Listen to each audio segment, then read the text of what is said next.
ঢাকার বিভিন্ন হাসপাতালে আহত বন্ধুদেরকে দেখতে গিয়েছিলাম। তাদের বেডের পাশে বসে জিজ্ঞেস করেছি, কেমন আছো তুমি? বলে যে আলহামদুলিল্লাহ ভালো আছি। দরাজ গলায় বলে, আলহামদুলিল্লাহ ভালো আছি। তোমার এক হাত নেই, এক পা নেই, কারো দুই পা নেই, তুমি ভালো আছো? বলে যে হ্যাঁ আলহামদুলিল্লাহ ভালো আছি। এত কষ্ট নিয়ে ভালো আছো কিভাবে? বলে যে যে কারণে রাস্তায় নেমেছিলাম আমাদের উদ্দেশ্য সফল হয়েছে। কি কারণে রাস্তায় নেমেছিলে? আমরা স্বাধীনতার জন্য লড়াই করতে নেমেছিলাম, আমরা স্বাধীন হয়েছি। আল্লাহু আকবার। তার হাত নাই, পা নাই, চলে গেছে, চোখ নাই, চলে গেছে, সেদিকে খেয়াল নাই, বলছে যে জাতি স্বাধীন হয়েছে।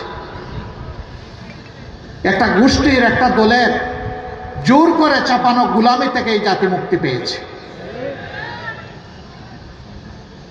সম্মানিত ভাইয়েরা, বলেছিলাম হে বুকের সোনা, তোমার তো একটা হাত চলে গেল, পা চলে গেল, তুমি তো আর স্বাভাবিক জীবনে আসতে পারবে না। জাতির প্রয়োজনে আগামীতে যদি এমনটি লড়াইয়ের প্রয়োজন হয়, তখন তো আর তোমার পক্ষে কিছু করা সম্ভব হবে না। চিৎকার দিয়ে বলে অবশ্যই হবে। যদি আল্লাহ আমাদেরকে হায়াত দেন অবশ্যই হবে। হাত একটা জাতির জন্য গিয়েছে, প্রয়োজনে আরেকটা হাতও দেবো ইনশাআল্লাহ। যে জাতির বীরেরা, সন্তানেরা এইরকম জাতির জন্যে, জাতির স্বাধীনতার জন্যে, মানবতার জন্যে বীরের মতো গর্জন করতে পারে, ইনশাআল্লাহ এই জাতির পর আর কোনো ষড়যন্ত্র বাস্তবায়ন হবে না।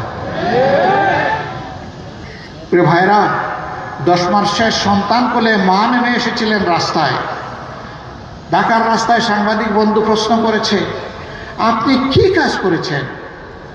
এই অবুঝ শিশুকে কোলে নিয়ে আপনি রাস্তায় এসেছেন, মুহুর্মুহু গুলি চলতেছে, একের পর এক শহীদ হয়ে যাচ্ছে, পঙ্গু হয়ে যাচ্ছে, রক্তের বন্যায় রাজপথ ভেসে যাচ্ছে, আপনি কেন এই অবুঝ শিশুকে নিয়ে রাস্তায় নেমে আসলেন? আমার এই মা জবাব দিয়েছিলেন, শিশু এই কুলে যেটা দেখছেন এইটাই আমার একমাত্র শিশু নয়। আজকে বাংলাদেশের রাস্তায় 56,000 বর্গ মাইলে যতগুলা যুবক যুবতী নেমে এসেছে সবগুলা আমার শিশু, আমার সন্তান। আমি ওই সন্তানদের সাথে সংহতি, একাত্মতা প্রকাশ করার জন্য রাস্তায় এসেছি। আল্লাহু আকবার। 7-8 বছরের একটা ছেলে হাতের মধ্যে ইটের টুকরা নিয়ে পুলিশের দিকে তেড়ে যাচ্ছে। যুবকরা তাকে থামানোর চেষ্টা করছে। এই তুমি কি করছো? ওই কি করছি? ওই তুমি ছোট্ট মানুষ, এই গুলির সামনে তুমি এইভাবে আসছো কেন? ওই যে আন্দোলন করতে আসছে। কেন আন্দোলন করবো? ওরা আমার ভাইকে খুন করেছে, আমি প্রতিশোধ নেব। কে তোমার ভাই? বলে যে আমার ভাই আবু সাইদ। তোমার বাড়ি রংপুর? না, আমার বাড়ি ঢাকায়। তো আবু সাইদ তোমার ভাই হয় কিভাবে? ওই যে জাতির মুক্তির জন্য লড়াই করেছে এবং জীবন দিয়েছে, সেই তো আমার ভাই। এই ছোট্ট শিশুটির মগজের মধ্যে, তার কণ্ঠের মধ্যে এই কথা কে দান করলেন? আল্লাহ রাব্বুল আলামিন। যুবকরা বলতেছে তুমি যাও, আমরা তোমার পক্ষে লড়াই করব। ঝাঁকুনি দিয়ে বলতে, ছাড়েন মিয়া, আপনার আন্দোলন আপনি করেন, আমার আন্দোলন আমাকে করতে দেন। এরপরে ওরা কৌতূহলবশত জিজ্ঞেস করেছে, তোমার মা বাবা আছে? আছে। ওই গুলির মুখে তুমি যদি শহীদ হয়ে যাও তাহলে তোমার মা বাবা কাঁদবে না? না, আজকে ঘর থেকে বের হওয়ার সময় মা বাবাকে চুমু দিয়ে বলেছি, আমি যদি শহীদ হয়ে যাই আমার জন্য তোমরা দুঃখ করো না, আমার জন্য তোমরা কেঁদো না। আল্লাহু আকবার। আল্লাহ তাআলার কাছে আরজ করে, রব্বুল ইজ্জত এই জাতির মায়েদের গর্ভে এই ধরনের বেশি বেশি করে বীর সন্তান তুমি জন্ম দাও, এরা যেন জাতির পাহারাদার হতে পারে। সম্মানিত ভাইয়েরা, এই দেশে অনেকে শাসন করেছেন, আগামীতে হয়তো আল্লাহ যাদেরকে পছন্দ করবেন তারা এই জাতির খেদমতের দায়িত্ব পালন করবেন। আমাদের সন্তানেরা এত এত রক্ত কেন দিল, জীবন কেন দিল, পঙ্গু কেন হলো? তারা চেয়েছে সমাজ থেকে সব ধরনের দুঃশাসন এবং দুর্নীতির কবর রচনা হোক। 5 তারিখের পরে রাজশাহী, যেটাকে এডুকেশন ভিলেজ বলা হয়, শিক্ষার গ্রাম, অসংখ্য শিক্ষা প্রতিষ্ঠান আলহামদুলিল্লাহ এখানে আছে। এটা আল্লাহর এক নিয়ামত। আমি আশা করি 5 তারিখের পরে রাজশাহীতে কোনো চাঁদাবাজি হয় না, রাজশাহীতে কোনো চাঁদাবাজি হয় না। এখানকার মানুষ ভদ্র, এখানকার মানুষ বিনয়ী, এখানকার মানুষ সৎ, কেউ চাঁদাবাজি এখানে করে না, ঠিক না? এখানেও চাঁদাবাজি হয়, এখানেও ফুটপাত দখল হয়, হাট বাজার, বালুমহাল, জলমহাল, বিভিন্ন যানবাহনের স্ট্যান্ড, সবগুলাতে দখলদারি হয়। তাহলে আমাদের এই শহীদদের রক্তের প্রতি এইটাকে ভালোবাসা, এটাকে সম্মান। এই কাজ যারা করেন বিনয়ের সাথে তাদেরকে অনুরোধ করে এই কাজটা ছেড়ে দেন, মেহরবানি করে এই কাজটা করবেন না। আমাদের শহীদদের আত্মা কষ্ট পাবে, মানবতা অপমানিত হবে, লাঞ্ছিত হবে। বন্ধু, এই কাজটা ছেড়ে দেন ভাই, আল্লাহর রাস্তায় এই কাজগুলো ছেড়ে দেন, এই কাজ আর করবেন না। অফিস আদালতে যারা ঘুষ বাণিজ্য করেন, আবার মামলা বাণিজ্য অনেকে করেন, তাদের প্রতি আমাদের আন্তরিক অনুরোধ, ভাই কাজগুলা করিয়েন না। আমাদের শহীদদের আত্মা কষ্ট পাবে।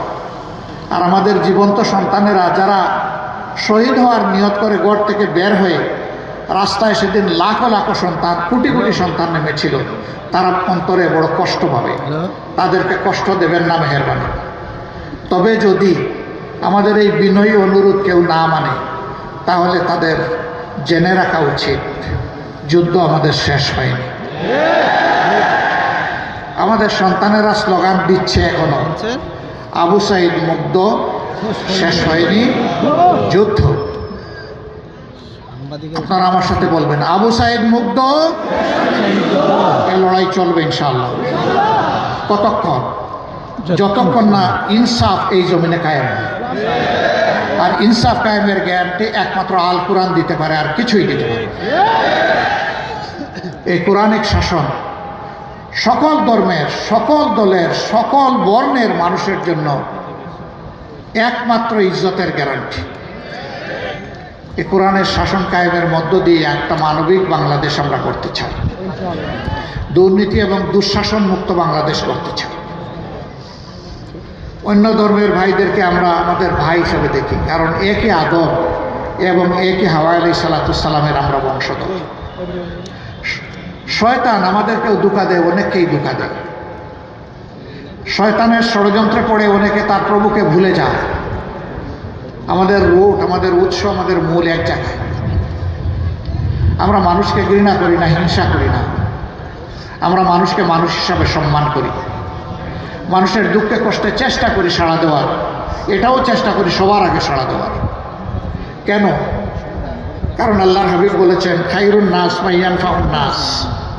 মানুষের মধ্যে তারাই উত্তম যারা মানুষের কল্যাণে সবসময় ব্যস্ত থাকে।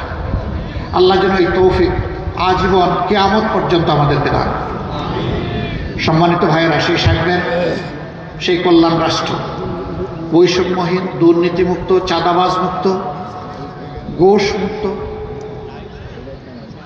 একটি ন্যায় ইনসাফের বাংলাদেশ গড়েই আমরা মানবিক বাংলাদেশ করতে চাই।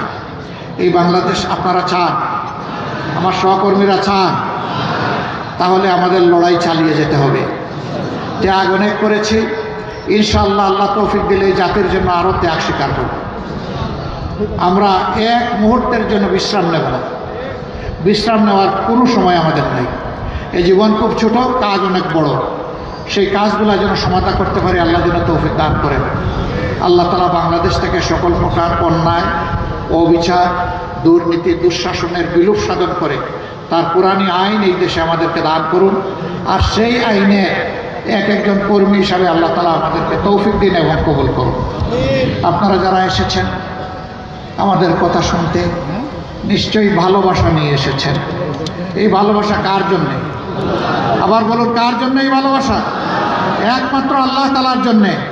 আল্লাহ তাআলার দরবারে আরজ, হে প্রভু, আমাদের এই ভালোবাসাকে কবুল করো, আর এই ভালোবাসাকে তুমি জান্নাত পর্যন্ত পৌঁছে দিও। সবাইকে ধন্যবাদ।